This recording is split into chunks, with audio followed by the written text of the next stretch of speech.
श्री शिव महापुराण 5वां अध्याय लिंगेश्वर परिचय।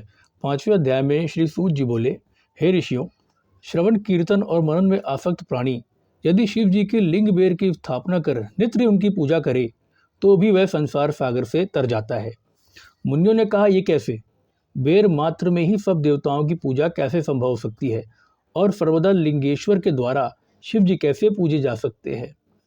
श्री सूत जी बोले, हे मुनीश्वरों, इसके लिए भी स्वयं महादेव जी ने कहा है, किसी अन्य ने नहीं।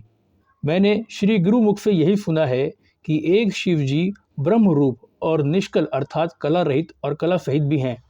इस निष्कल में निराकार लिंग की प्रधानता है, परंतु वे सभी कलाओं से संयुक्त हैं, इसलिए शिव का साकार बेर स्वरूप भी हो जाता है और इस साकार और निराकार से ही शिव जी ब्रह्म संज्ञक भी हो जाते हैं। इसी से लोग उनके दोनों स्वरूपों की पूजा करते हैं। अन्य देवों में यह तत्व नहीं है। यही कारण है कि वे निष्कल लिंग रूप से पूजित नहीं होते।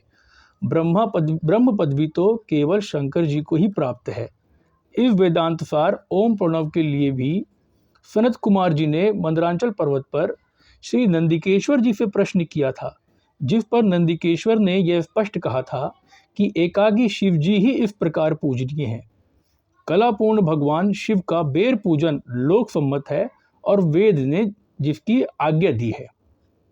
इस पर जब सनत कुमार जी ने लिंग बेर की उत्पत्ति पूछी तो नंदिकेश्वर ने कहा, पूर्व काल में जब ब्रह्मा और विष्णु में युद्ध हुआ तो उनके बीच में निष्कल शिव जी ने स्तंभ रूप में प्रकट होकर विश्व संरक्षण किया था और तभी से महादेव जी का निष्कल लिंग और सकल बेर जगत में प्रचलित हुए। बेर मात्र को देवताओं ने भी ग्रहण किया।